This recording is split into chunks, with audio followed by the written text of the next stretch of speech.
Good morning, my dear friends. Welcome back on this seventh day of the 40-day series about what should we give up for Lent.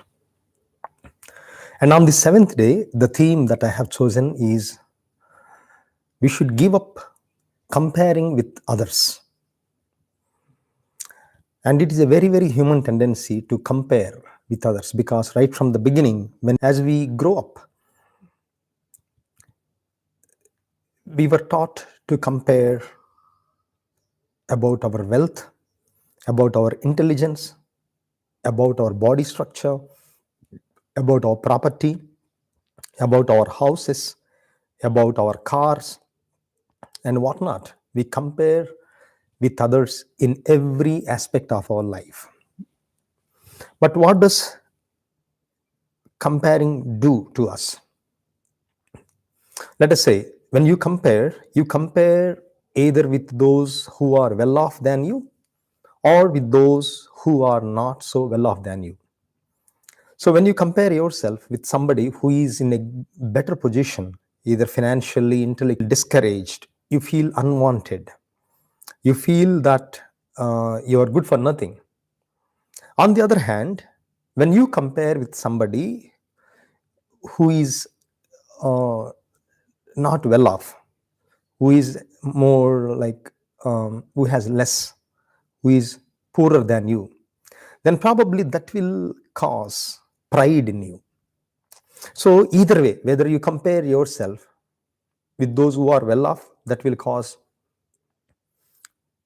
will make you down, and those, if you compare yourself with less fortunate than you, that will probably cause pride in you. Therefore, no matter with whom you compare, that is not going to do any good to you. In Persian, there is a proverb. It says, no fingers of your hand are same.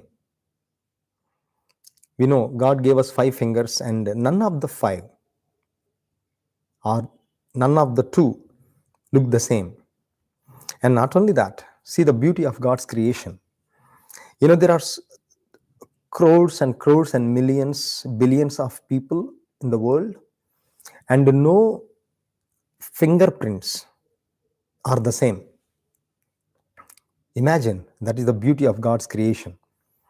No fingerprints of any 2 persons are the same in these billions of people.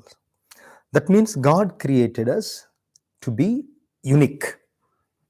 No matter how much money you have, how intellectual you are, what is your social status, doesn't matter. God created us to be unique. Leads to sorrow. In 1 Samuel chapter 18 verses 8 and 9, 1 Samuel chapter 18 verses 8 and 9, Saul is comparing to David. Saul is comparing himself with David because people were saying, oh, Saul could manage to kill only 1,000, whereas David could kill and take control of 10,000. So then Saul started comparing himself with David. And we know in the book of Genesis, God had a special role for Joseph.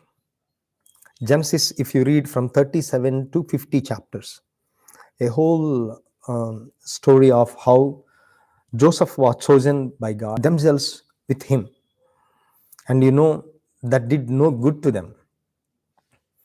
And not only that, in the New Testament, the disciples in Matthew chapter 18 verses 1 to 4, the disciples compared themselves with others, and there was an argument among them as to who is the greatest. So when you compare with others, these are the things that you have to answer, because all these other temptations start coming up when you compare yourself with others. Therefore, no matter how and what God has made you with, no matter what God blessed you with, let us stop comparing ourselves, my intellect, that God has given this combination, this set of combination, God has not given to anyone else in the world. That is what we should realize, brothers and sisters. That's why in this Lent, if there is one thing that we should give up, is our tendency to compare. Because comparison either leads to self-destruction or pride. So in this Lent, let us take a resolution that no matter who I am, I will stop, subscribe, so that automatically you will receive the rest of the videos. Take care, and God bless you. We will meet with another topic tomorrow. Until then, take care of yourself.